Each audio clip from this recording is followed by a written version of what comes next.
राधे राधे प्रिय भक्तों, आज हम भगवान के 24 अवतारों की कथा में से मत्स्य अवतार की कथा का श्रवण करेंगे।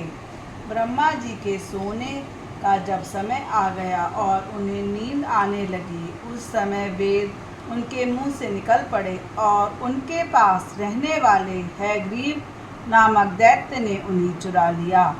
ब्रह्मा नामक नैमित्य प्रलय होने से सारे लोग समुद्र में डूब गए। श्री हरि ने हयग्रीव की चेष्टा जान ली और वेदों का उद्धार करने के लिए मत्स्य अवतार ग्रहण किया। द्रविड़ देश के महर्षि सत्यव्रत बड़े भगवत परायण थे।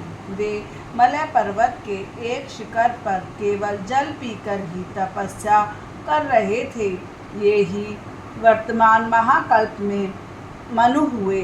एक दिन कृतमाला नदी में तर्पण करते समय उनकी अंजलि में एक छोटी सी मछली आ गई। उन्होंने उसे जल के साथ फिर नदी में छोड़ दिया, लेकिन उन्होंने क्या देखा कि मछली उनसे प्रार्थना करने लगी कि मुझे जल में रहने वाले जीव जंतु खा लेंगे। कृपया हे राजन, मेरी रक्षा कीजिए। राजा ने उसे जल पात्र में डाल लिया और रख दिया। वह इतनी बड़ी हो गई कि कमंडलू में स्थान न रहा। तब राजा ने उसे एक बड़े मटके में रख दिया। 2 घड़ी में वह 3 हाथ की हो गई। तब उसे एक बड़े सरोवर में रख दिया। थोड़ी देर में उस मत्स्य का अवतार महामत्स्य का हो गया। जिस प्रकार जलाशय में रखते उसी में का वह आकार से बड़ा आकार ले लेती। तब राजा ने उसे समुद्र में छोड़ दिया। उसने बड़ी करुण पुकार की, हे राजन, आप मुझको इसमें ना छोड़ें और कृपया मेरी रक्षा करें। तब उन्होंने प्रश्न किया, मत्स्य रूप धारण करके मुझको मोहित करने वाले आप कौन हैं?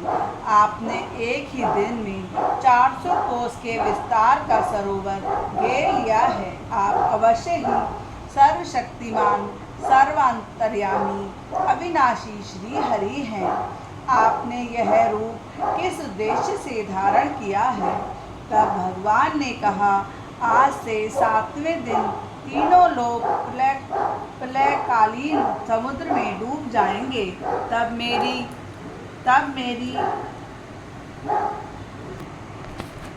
मेरी प्रेरणा से एक बड़ी भारी नाव तुम्हारे पास आएगी। उस समय तुम समस्त प्राणियों के सूक्ष्म शरीरों को लेकर सप्त ऋषियों के समेत उस पर चढ़ जाना और समस्त औषधियों और बीजों को अपने साथ रख लेना। तब तक ब्रह्मा जी की रात्रि रहेगी। तब तक मैं तुम्हारी नौका को समुद्र में विहार कराऊंगा और तुम्हारे सभी प्रश्नों का उत्तर दूंगा। यह कहकर मत्स्य भगवान अंतर्ध्यान हो गए। प्रलयकाल में वैसा ही हुआ जैसा श्री हरि विष्णु ने कहा था। मत्स्य भगवान प्रकट हुए। उनका शरीर सोने के समान दैदीप्यमान था। शरीर का विस्तार 4 लाख कोस का था।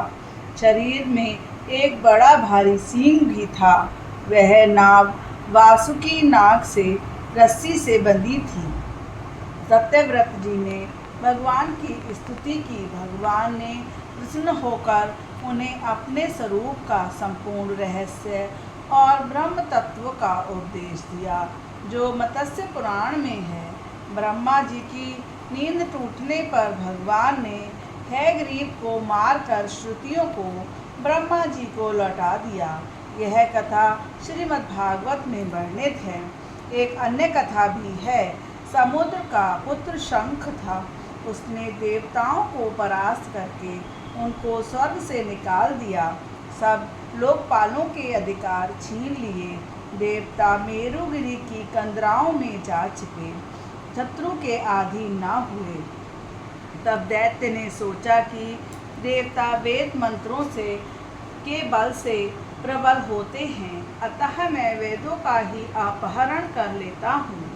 ऐसा निश्चय करके वह वेदों को हर लाया ब्रह्मा जी कार्तिकेय की प्रबोधिनी एकादशी को भगवान की शरण में गए।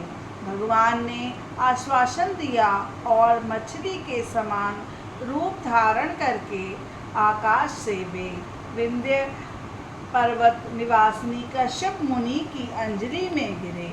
मुनि ने करुणावश से क्रमशः कमंडल से आकार बड़ा होने पर उसे कूप में छोड़ दिया। कूप में भी आकार बड़ा होने के कारण अब मछली को नदी में छोड़ा और अनेकों स्थानों पर रखते हुए उन्होंने मत्स्य को समुद्र में छोड़ दिया। वहाँ पर भी वह बढ़कर विशालकाय हो गया। तदुपरांत उस मत्स्य रूपधारी भगवान श्री विष्णु ने शंखासुर असुर का वध कर दिया और विष्णु रूप में उसे हाथ में लिए गए बद्रीवन ले गए।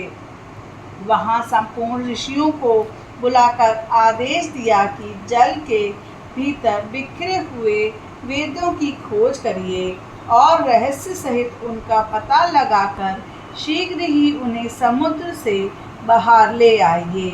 तब तेज और बल से संपन्न समस्त मुनियों ने यज्ञ किया और बीज सहित वेद मंत्रों का उद्धार किया।